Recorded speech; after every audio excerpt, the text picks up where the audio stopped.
talk about all the good things to say, the abstract things about the love of beauty, but the man doesn't have within himself. He's not letting himself be open to the possibility of an amazing woman falling in love with him. Yeah. That's going to stop everything else. And we can, and the problem is that men can't, because they look at themselves and they say, well, they look at all their faults, right? They look at all the bad traits that they have, and I'm not a good conversationalist. Or I wish I was funnier. My friend is so funny and all the girls are laughing at him. I wish I had these things. And they look at all these faults of themselves, and they loathe themselves. They say, I wish it wasn't like that. I wish it was more like this and this and this. Instead of embracing themselves wholly. It's a difficult thing to process. It's like this concept of self-love, which is so talked about in like self-development literature and Facebook posts and all these other places, photo with a quote. It seems like if you can't love yourself as a man in one particular place, then that's a place where you won't allow a woman to love you. Right. And if you've got a lot of these places, like I can't even love 80% of myself, like the Ben Kingsley in the movie, it's like you won't allow a woman to love all those places. So it's like you've got to love yourself first to let that in. Exactly. So it makes a bit more sense now in light of what you're saying, this journey of self-love. Yeah, and guys say they recognize that that they don't love themselves, and that if they love themselves, they know this, they've read this, they understand that if they love themselves and they feel confident with themselves, women will love them too, right? But they say, first I have to go to the gym so I can love myself. First I have to get my business sorted out. Then then I'm a guy that I would love. Right now I don't love myself because I'm overweight and I don't love myself. And so then, if this happens, then I'll love myself. Then women will be in my life. So it's the spiritual truth. Love what is, how you are in the present moment. Absolutely. Absolutely. Forgive yourself everything. Trust that you're on a journey of discovery for yourself, the way of discovery. Trust it. Trust it. Relax into that and know that no matter what, I'm trying to understand. For the ones who are. Because there's a lot of guys who are not trying to understand, they're just going through the motions. But if you're a seeker, anybody who's a seeker can say, you know what, no matter what wall I run into, whatever, I'm still a seeker. I've got that going for me. That's kind of cool. I should like that about myself. A student of life. What I say to women all the time, what do you do? You know what? I'm a student of life. I'm a student of women. Hello, what's your name and what's your friend's name? That's what I say. A couple of days ago I spoke about this experience of being sat in a circle of women, and they all told me stuff that they loved or appreciated about me. And I think probably the reason it was so painful is that they were willing to love parts of me that I wasn't willing to love You're by trying myself. to hide. And then I'm like, well, I don't like that, and they loved it, and then I've got to go through this whole alchemical process of loving this part of me as well. It's shocking. You know what's amazing what you just said? They love the part of you that you don't love. It's the part that you're trying to hide, and they still see it. They still see it because they're commenting on that. Like, how did they see? They can see through everything. Just like we, so they still see it to comment on it. You've been trying to hide it, and no, look at my good parts here. This is my bad part. So wait a minute, Jordan. This part too. We want to love that too. You're like, So not only do they love it, but they see it. No matter how many games we play, no matter how many tap dancing we do, women get the sense of that. That's why it's not a bad thing if a guy's nervous. Women told me this over the years, over and over. We don't care if a guy's nervous because we're nervous too. What they care is that they try and hide it and don't show up. It's endearing if a guy's a little nervous and says, I'm nervous, but I have to come talk to you. I had to come out of my comfort zone and talk to you because there's something about you that is radiant, and I have to say that, and here I am. And I'm nervous, and I don't know what to say next. I'm running out of things to say. So here's one thing I always thought about you when you say that. Which is funny.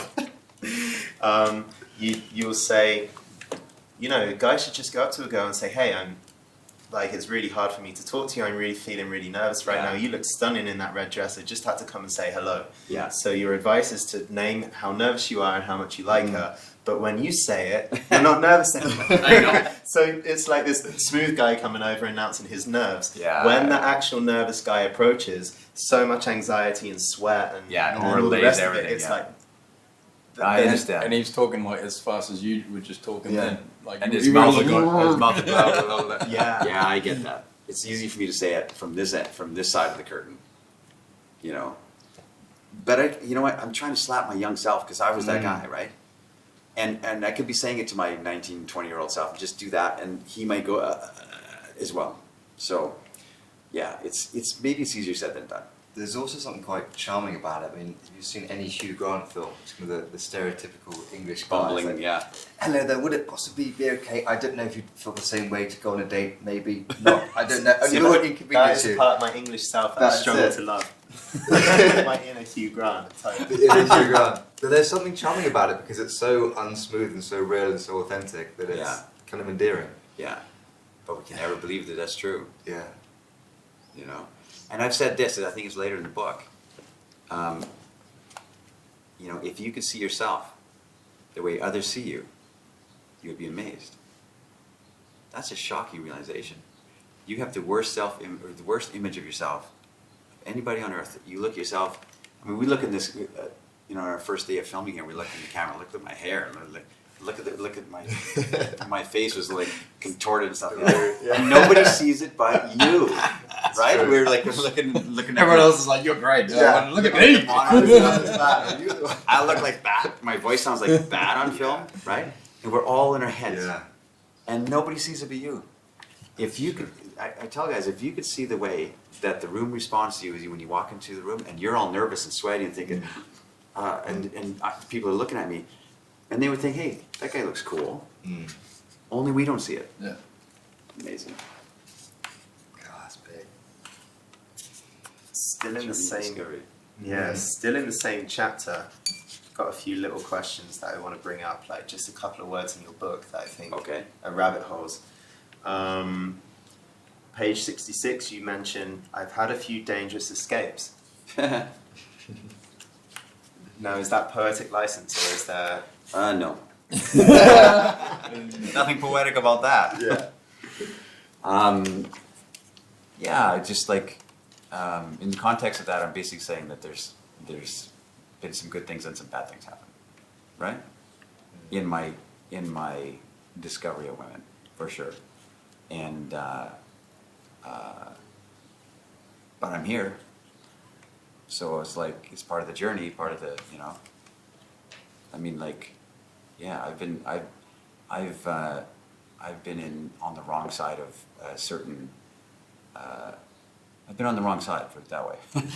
Does that make any sense? Well, it can make Yeah. sense in an emotional way, Yeah. psychological way, or physical. Yeah, Mm. all three. Yeah. I've made some colossal mistakes, and angered some people. You know what I'm saying? Yeah. I've done that, and I like, wow, and I escaped with the skin on my teeth, sort of, because I was naive and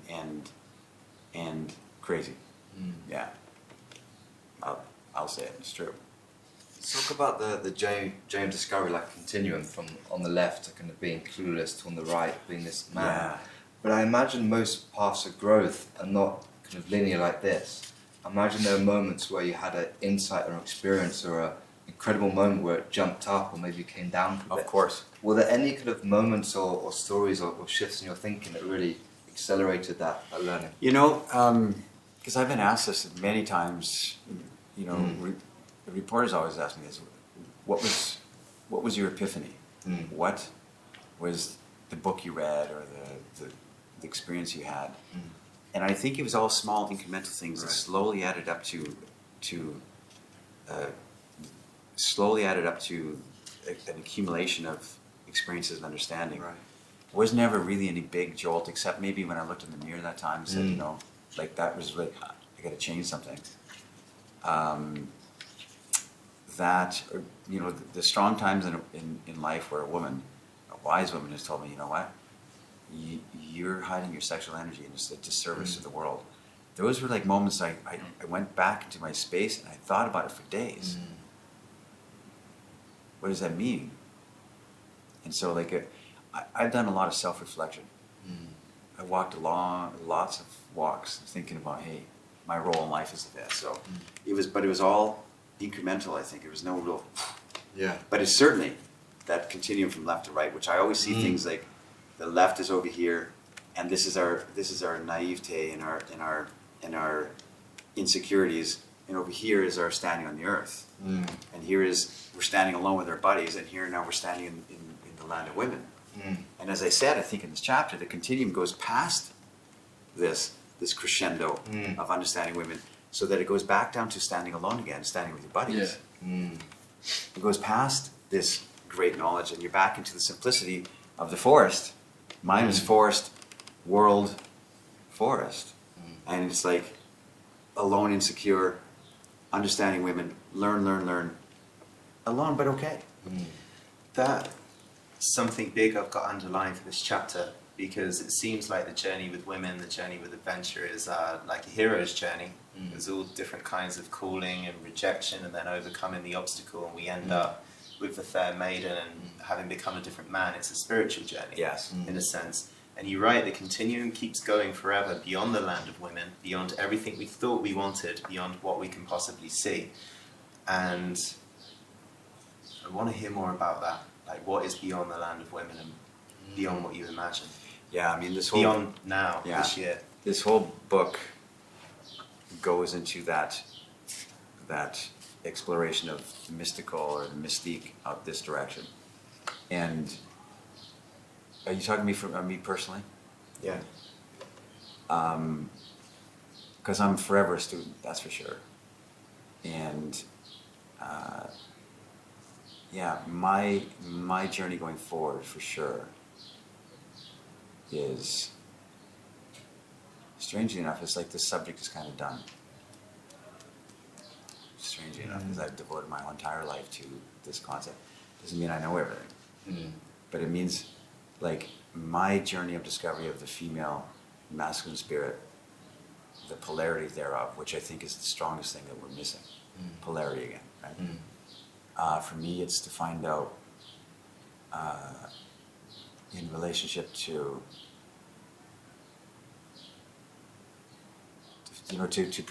keep pursuing my learning in relationship to why we're here.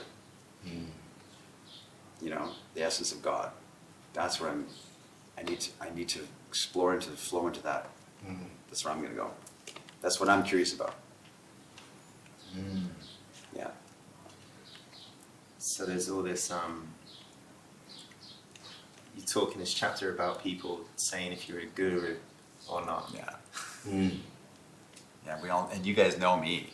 Yeah. Anybody that meets me and is like, oh, I'm going to meet Zan, and they're all nervous, and within 5 minutes that's wiped off their face. They're like, okay, well, yeah, sitting there like. But in a sense, like, I want to play devil's advocate with this a little bit, because you say, I teach men that women are beautiful, which is to say I teach men how to be lovers.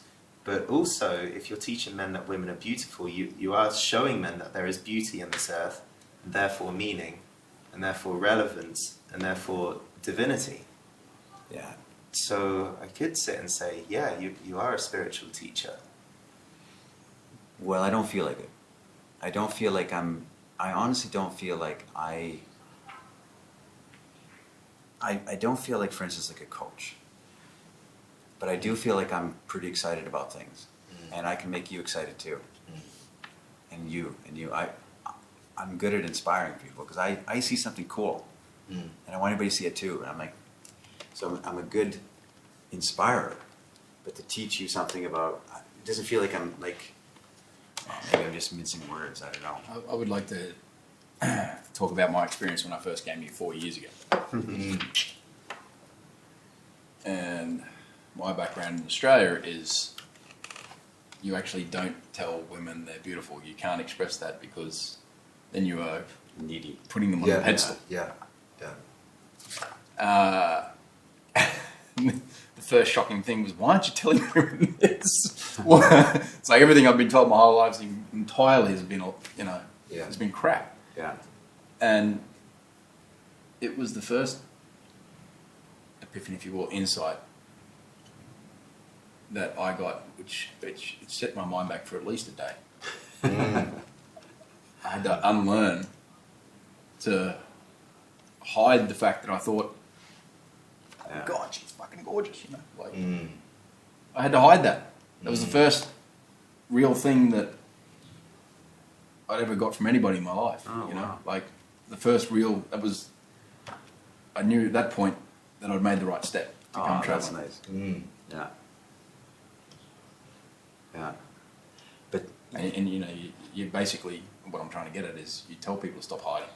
I'm telling you, Owen, and you guys, we've been taught the wrong thing. It's wrong. It's wrong the way that the things we've been taught about relationships and this kind of, we've been taught the wrong thing, for sure. And I'm against it.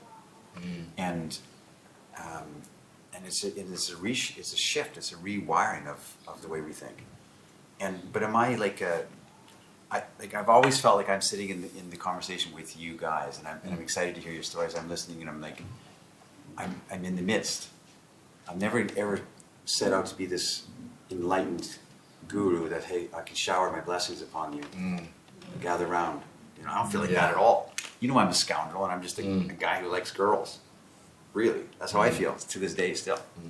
Not a reluctant guru. Nah, it's just, You it doesn't suit me. gotta love that part of yourself, Zan. I know it's true. Women don't like it.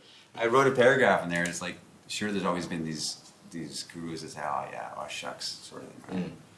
Right? Yeah, the disappeared one. You know, not the one who's sat on a big platform with thousands of people coming to see him, but the one that's disappeared back into society in a way that people can't see. Yes, yeah. It's interesting how I see it. I'm playing with you a lot. Yeah, because I'm curious too. Like, and I have no illusions about myself. You guys know that. You've known me for years. I have no illusions about myself. I'm just a random dude that is excited about girls. I feel that, but I have a lot to say. I have a wealth of experience, more than most men I know in the world.